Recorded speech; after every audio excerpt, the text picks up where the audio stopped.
Hello दोस्तों, welcome back to my YouTube channel AIIMS notion notes में आपका स्वागत है। पहले तो आप सभी को धनतेरस की बहुत ढेर सारी शुभकामनाएं और दिवाली की भी बहुत ढेर सारी शुभकामनाएं। आज हम लोग पढ़ेंगे मेडिकल सर्जिकल नर्सिंग का सायरोसिस ऑफ लीवर, जो कि एक डिसीज होती है लीवर की। उसमें हम देखेंगे कि सायरोसिस ऑफ लीवर क्या होता है। सायरोसिस की अगर हम बात करें, इसके हिंदी मीनिंग की अगर हम बात करें कि सायरोसिस का मतलब होता है कि लीवर हमारा परमानेंटली डैमेज हो जाता है। इसमें इसमें जो भी हमारे लीवर की सेल्स होती हैं वो डैमेज हो जाती हैं, उसे हम सायरोसिस बोलते हैं। और लीवर हमारा मतलब नॉर्मल फंक्शन नहीं कर पाता है, वो हमारा सायरोसिस होता है। अगर इसकी हम डिफिनेशन की बात करें तो cirrhosis complication of liver disease which involve loss of liver cells and irreversible scarring of liver cells. क्या लिखा है? कॉम्प्लिकेशन। ये एक ऐसी कॉम्प्लिकेशन है, एक ऐसी लीवर डिसीज है जिसमें लॉस ऑफ लीवर सेल्स, जो हमारी लीवर की सेल्स होती हैं, जैसे हिपेटोसाइट सेल हो गई, जो मेन हमारी होती है हिपेटोसाइट सेल होती है, तो वो हमारी पूरी तरह से डैमेज हो जाती है। और वो हमारी स्केरिंग ऑफ लीवर सेल, और लीवर सेल हमारी पूरी तरह से डैमेज हो जाती है, जो कि परमानेंटली डैमेज हो जाएगी और फिर वो नॉर्मल फंक्शन नहीं कर पाती है लीवर हमारा। तो ये हमारा सायरोसिस होता है। It is chronic disease. ये एक क्रोनिक डिसीज होती है, मतलब 15 दिन से ऊपर की होती है डिसीज। ऐसा नहीं कि आज हुआ कल हुआ 2 दिन 4 दिन में हो जाए, ऐसा नहीं होता। जो हमारी सायरोसिस होती है लीवर की, वो हमारी बहुत मतलब लॉन्ग टाइम की होती है। कैरेक्टराइज बाय रिप्लेसमेंट और डीजेनरेशन। रिप्लेसमेंट या तो उसकी जगह पे कोई दूसरा, और डीजेनरेशन या फिर दोबारा से वही चीज हो जाना। Changes in normal liver cells, जो लीवर की हमारी नॉर्मल सेल्स होती है उसमें चेंजेस हो जाते हैं। या तो वो रिप्लेसमेंट हो जाएगा फैटी एसिड वगैरह में, फैटी एसिड बन जाएंगे, या फिर उसमें इन्फ्लामेट हो जाएगा इस तरह से, या फिर वो डिजेनरेट हो जाएगा कि एक की जगह कई सारे हो जाती हैं। उसके बाद नेक्स्ट बात करें हम टिश्यू विथ डिफ्यूज फाइब्रोसिस। जो टिश्यूज होते हैं उसके, उसमें फाइब्रोसिस हो जाते हैं। And nodules that disturb the structure and function of liver. और उसके जो नोड्यूल्स होते हैं, अगर उसमें फाइब्रोसिस हो जाता है तो उसकी वजह से जो उसका स्ट्रक्चर होता है, लीवर का फंक्शन होता है, वो डिस्टर्ब हो जाता है। उसके बाद also scar formation occurs due to destroyed hepatocytes. उसके बाद जो हमारी हिपेटोसाइट सेल होती है उसके भी डिस्ट्रॉय होने से भी ये हो जाता है साइरोसिस ऑफ लीवर। उसके बाद कॉसेस एंड एटियोलॉजी की बात करें कि ये होता क्यों है। अगर हम कॉसेस की बात करें तो इसमें हमारा पहला आएगा एल्कोहलिज, मतलब excess intake of alcohol. Hepatitis, A B C D में से कोई सा भी हिपेटाइटिस हो जाए उसकी वजह से होता है। या हिपेटोटॉक्सिक ड्रग अगर हम लेते हैं तो होता है। सीएचएफ उसके कारण हो जाता है। बाइलियरी ऑब्स्ट्रक्शन के कारण हो जाता है। डायबिटीज के कारण हो जाता है।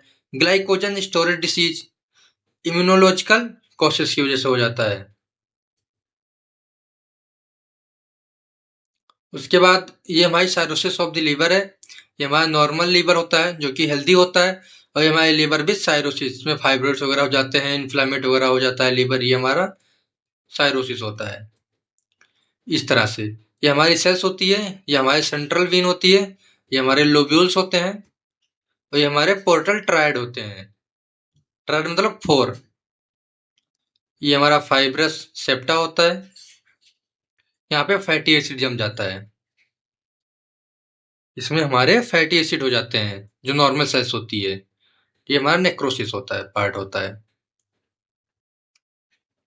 अगर हम इसके टाइप की बात करें तो जो हमारी साइरोसिस होती है वो कितने टाइप्स की होती है। तो पोस्ट नेक्रोटिक साइरोसिस होती है। ये क्यों होती है? Due to severe inflammation and massive necrosis of hepatocyte cells. Severe inflammation मतलब बहुत ही ज्यादा इन्फ्लामेशन अगर हो जाता है, या फिर बहुत ज्यादा मैसिव नेक्रोसिस हो जाता है हमारे हेपेटोसाइट सेल में, तो ये कंडीशन होती है। एल्कोहलिक साइरोसिस में एक्सेसिव इंटेक ऑफ अल्कोहल हो जाता है। अगर अल्कोहल का बहुत ज्यादा हम इंटेक कर रहे हैं तो वो हमारे फैट बनने लगता है।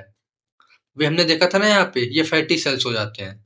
इस तरह से हमारे यहाँ फैट बनने लगता है लीवर में। तो ये हमारी अल्कोहलिक साइरोसिस होती है। बाइलियरी साइरोसिस की बात करें, due to severe inflammation and massive necrosis of hepatocyte cell, ये भी हो सकता है। ये सेम है दोनों। उसके बाद कार्डियक साइरोसिस की बात करें, main cause of this type of cirrhosis is right side congestive heart failure। congestive heart failure, C H F. सभी हमने यहाँ देखा ना, ये C H F question aetiology में, तो इसका मतलब होता है यही congestive heart failure डिसीज। इसके साइन एंड सिम्टम्स की बात करें कि हमें पता कैसे चलेगा कि हमें साइरोसिस डिसीज हो गई है। हमें कैसे पता चलेगा कि हमें साइरोसिस डिसीज हो गई है? उससे कुछ ना कुछ साइन या सिम्टम्स देखने को मिलेंगे हमें। अगर हम अर्ली सिम्टम्स की बात करें जो कि इन्फ्लामेशन की वजह से होता है, उसमें फीवर होगा, पेन होगा, एनोरेक्सिया होगा, फटीग होगा, नोजिया होगा। अदर सिम्टम्स की बात करें, ओएडमा होगा, हाइपो एल्बुमिनीमिया होगा, मतलब जो एल्बुमिन होता है उसका लेवल कम होना। हाइपो मतलब कम होता है और हाइपर मतलब ज्यादा होता है। एब्डोमिनल डिस्टेंशन होगा, इंक्रीज एब्डोमिनल गिर्थ, एब्डोमेन की जो हमारी गिर्थ होती है वो इंक्रीज हो जाएगी। स्पाइडर एंजियोनिया होगा, इंक्रीज सीरम, सीरम का लेवल जो है वो इंक्रीज हो जाता है अमोनिया में NH3। येलोविश स्किन, स्किन हमारी येलो होने लगती है। हेपेटिक इंसेफेलोपैथी होगा, इसका मतलब होता है कि कंफ्यूजन क्रिएट होना, कंफ्यूजन क्रिएट होगा। Loss of sensory function, sensory function हमारे लॉस होने लगेंगे। डिफिकल्टी इन ब्रीथिंग, ब्रीथिंग नहीं हो पाएगी, डिफिकल्टी होगी। अगर वाइलरी ऑब्स्ट्रक्शन होता है तो क्या होता है? Options of urobilinogen in digestive tract, जो हमारा डाइजेस्टिव ट्रैक्ट होता है यूरिन के साथ जो हमारा यूरोबिलिनोजन होता है वो ऑप्शंस होगा। Increase serum bilirubin level, serum जो बिलीरुबिन लेवल होता है वो इंक्रीज हो जाएगा। So appear dark colour of urine, जो कि जिसकी वजह से यूरिन जो है डार्क कलर की हो जाती है। Jaundice due to accumulation of bilirubin under skin, skin के अंदर अगर बिलीरुबिन ज्यादा होता है हमारे स्किन के अंदर तो हमें जॉन्डिस हो जाती है, पीलिया जिन्हें बोलते हैं, जिनमें हमारे आईज वगैरह, हमारे नेल वगैरह येलो येलो होने लगते हैं। हार्मोनल डिस्टर्बेंस में क्या होगा? Reduce androgen and oestrogen, androgen and oestrogen का लेवल रिड्यूस होने लगेगा। एमनोरिया होगा, इसका मतलब होता है absence of menstruation. Loss of body hair, body पे हेयर का लॉस होगा। उसके बाद गायनेकोमेस्टिया होगा, अपर स्वेलिंग और ब्रिस्ट इन मैन, मैन में ब्रिस्ट आने लगती है। ये हम सारी कंडीशन होती है हमारी। ये जॉन्डिस हो गया, येलो स्किन होगी, आईज येलो होंगे हमारे। उसके बाद ये हमारा रेड होगा पाल, एसाइड फ्लूइड बनने लगेंगे। वाइडेंट ब्लड वेसल्स, ब्लड वेसल्स हमारी दिखने लगेंगी। मसल वेस्टिंग होगा, लैक ऑफ बॉडी हेयर होगा, स्पाइडर एंजियोमना होगा। उसके बाद कंफ्यूजन क्रिएट होगा। इतने हमारे साइन एंड सिम्टम्स होते हैं। पैथोफिजियोलॉजी कि ये होती कैसे है, इसके होने के स्टेजेस क्या क्या होती है, कि पहले क्या होता है फिर क्या होता है, इस तरह से। Due to any cause like alcohol abuse, malnutrition, infection, drug और बाइलरी ऑब्स्ट्रक्शन, पहले इतनी चीजें होगी। उसके बाद डिस्ट्रक्शन ऑफ हिपैटोसाइट्स, कि जो हमारी हिपैटोसाइट सेल्स होती है उसका डिस्ट्रक्शन होने लगता है। हिपैटोसाइट सेल जो हमारी होती है, जो हमारी बाइल जूस होता है उस उसको भी सिक्रेट करने का काम करती है लीवर। लीवर हमारा बाइल जूस को सिक्रेट करने का काम करती है, उसके बाद गॉल ब्लैडर में जाके वो स्टोर होता है। ये भी हमने आपको पूरा पढ़ा दिया है डाइजेस्टिव सिस्टम में, और उसका लिंक आपको डिस्क्रिप्शन में मिल जाएगा, डिस्क्रिप्शन बॉक्स में, डाइजेस्टिव सिस्टम का। तो ये हमारी हिपेटोसाइट्स के बारे में, उसके बाद गॉल ब्लैडर वगैरह पूछ मतलब सारी चीज़ों के बारे में इसको बताया है। उसके बाद फाइब्रोसिस होने लगेगा धीरे धीरे। उसके बाद ऑब्स्ट्रक्शन होगा ब्लड फ्लो का, ब्लड फ्लो का ऑब्स्ट्रक्शन मतलब कि जो ब्लड फ्लो होता है लीवर से वो रुक जाएगा। Increase pressure in venous and sinusoidal channels में, जो वेनस प्रेशर होता है वो इंक्रीज होने लगेगा वेन्स में। फिर फैटी इनफिल्ट्रेशन फाइब्रोसिस होने लगेगा। उसके बाद पोर्टल हाइपरटेंशन होगा। पोर्टल एक पूरा सिस्टम होता है पोर्टल बीन का, अभी उसको हमने नहीं पढ़ा है, जिसे हम बाइलियरी सिस्टम बोलते हैं, तो बाइलियरी सिस्टम भी पढ़ा देंगे। तो पोर्टल हाइपरटेंशन होगा। उसके बाद फिर समझ में आपको आ जाएगा जब बाइलियरी सिस्टम पढ़ाएंगे कि पोर्टल बीन वगैरह क्या होती है, पोर्टल सिस्टम क्या होता है। उसके बाद फिर हमारा साइरोसिस हो जाता है। ये हमारा हेल्दी लीवर है, पहले फैटी एसिड होगा, उसके बाद लीवर फाइब्रोसिस होने लगेगा, उसके बाद साइरोसिस हो जाएगा, जिसमें से लीवर हमारा पूरी तरह से डैमेज हो जाता है। उसके बाद डायग्नोस्टिक एवोल्यूशन की बात करें कि इसको हम डायग्नोज कैसे करते हैं, सीरम एग्जामिनेशन के थ्रू डायग्नोज कर सकते हैं। इंक्रीज या जीओपीटी या जीपीटी लेवल देखते हैं जिसमें हम लो protein level, protein level low होता है। इंक्रीज बिलीरुबिन लेवल, जो बिलीरुबिन का लेवल है वो इंक्रीज हो जाता है। अदर में एलएफटी करा सकते हैं जिससे हम लीवर फंक्शन टेस्ट बोलते हैं। एएसटी करा सकते हैं जिसे हम एस्पायरेट एमिनो ट्रांसफेरेज बोलते हैं। एआईटी करा सकते हैं alanine transferase. LDH lactate dehydrogenase. USG for hepatomegaly के लिए यूएसजी कराते हैं, अल्ट्रासोनोग्राफी। डब्ल्यूबीसी डिटर्मिनेशन करते हैं इन्फेक्शन के लिए। आरबीसी करते हैं एनीमिया के लिए। लिवर बायोप्सी देते हैं जिसमें हम एफएनएसी हमारा कॉमन होता है। फाइन नीडल एस्पायरेशन साइटोलॉजी, ये साइटोलॉजिकल टेस्ट होता है।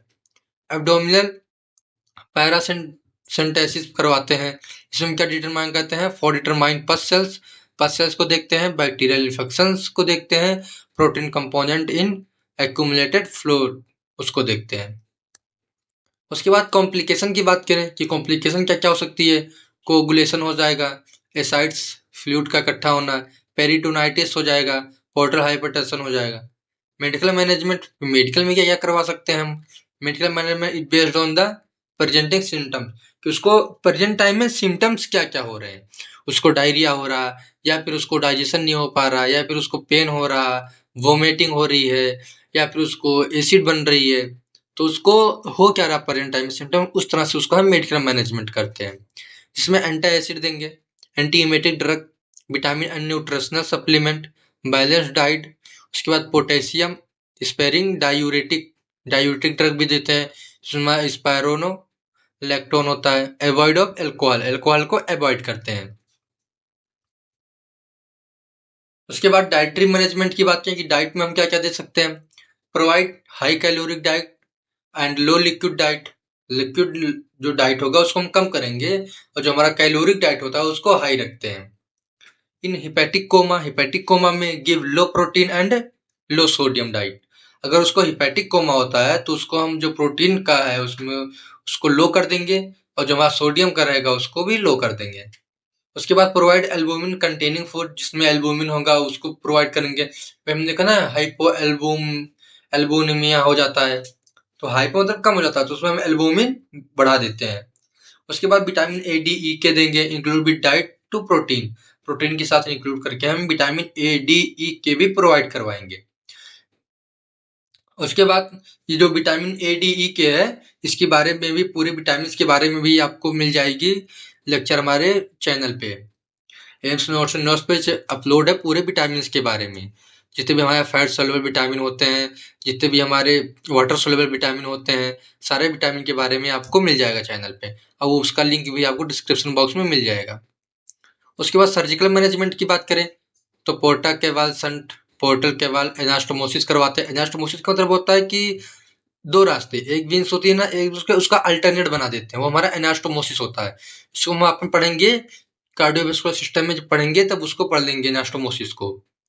ए surgical technique in which hepatic portal vein is joint to inferior vena cava. अभी हमने बताया कि उसका अल्टरनेट बना देते हैं, जो हमारी हिपैटिक पोर्टल वेन होती है उसको इंफीरियर वेना कैवा से ज्वाइन कर देते हैं। तो मैंने बताया आपको कार्डियोवास्कुलर सिस्टम में पूरा अच्छे से बताएंगे। स्प्लेनोरेनल संट जो होता है, स्प्लेनोरेनल एनास्टोमोसिस बोलते हैं इसको। इसमें क्या होता है, एक सर्जिकल टेक्निक होता है जिसमें हम स्प्लीन वीन को ज्वाइन करते हैं रेनल वीन से, लेफ्ट रेनल वीन से, mostly for treating portal hypertension. जो पोर्टल हाइपरटेंशन होता है उनमें सबसे ज्यादा हम इसी चीज का यूज करते हैं। उसके बाद हम बात करें, उसमें हम लीवर ट्रांसप्लांट में भी इस चीज का यूज करते हैं, एक्सचेंज ऑफ लीवर में। तो नर्सिंग मैनेजमेंट, फिर नर्सिंग में क्या क्या, पहले तो असेसमेंट देखते हैं। असेसमेंट में क्या क्या देखते हैं, assess activity level of patient, patient की एक्टिविटी लेवल को देखेंगे, वो क्या कर रहा है, कैसा बिहेव कर रहा है, कैसा बिहेव नहीं कर रहा है, कितना वो चल पा रहा है, क्या नहीं कर पा रहा है, वो चीज देखेंगे। उसके बाद उसके न्यूट्रिशनल लेवल को देखेंगे, वो ले क्या रहा है, खा क्या रहा है, किस टाइम पे क्या ले रहा है, उसकी डाइट प्लान क्या है वो देखेंगे, उसको डाइट प्लान प्रोवाइड करते हैं। फिर एसेस फैमिली नॉलेज लेवल, कि फैमिली को उस चीज के बारे में पता है या नहीं है, या फिर फैमिली को अगर हम कुछ बताते हैं तो उस चीज को समझ पाएंगे कि नहीं समझ पाएंगे, ये देखते हैं। ऑब्जर्वेशन ऑफ स्किन, उसकी स्किन को हम ऑब्जर्व करते हैं कि येलोविश तो नहीं है, रेडनेस तो नहीं है कहीं पे, या कोई और कहीं पे फाइब्रोसिस वगैरह तो नहीं है।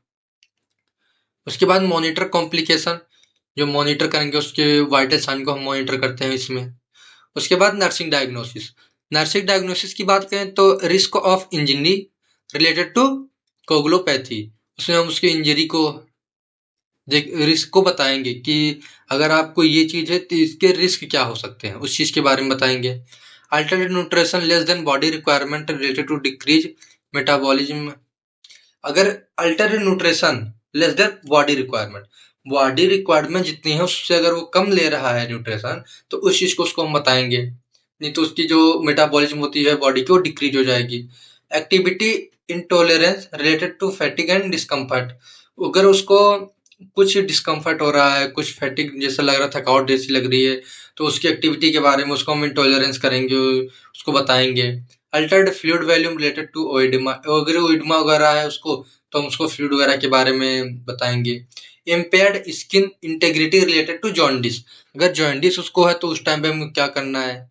Knowledge deficient relate to disease condition, उसको डिसीज कौन सी है, क्या डिसीज है, क्या नहीं है, कब तक ठीक हो जाएगी, क्या होगा, उस चीज के बारे में उसको हम एजुकेट करेंगे। तो ये हमारा मेन होता है कि किसी किसी भी पेशेंट को, किसी को भी, किसी अगर उसको कोई सी डिसीज है तो उसके बारे में उसको एजुकेट करना है, उससे कॉम्प्लिकेशन क्या क्या है, उसको अवॉइड क्या क्या चीज करना है, क्योर क्या क्या करना है, उसको प्रिवेंट कैसे करना है उस चीज को, तो उस चीज के बारे में हम उसको ज्यादा बताएंगे। अगर आपकी कोई सी भी क्वेरी हो तो आप कमेंट कर सकते हो। Okay, thank you, thanks for watching.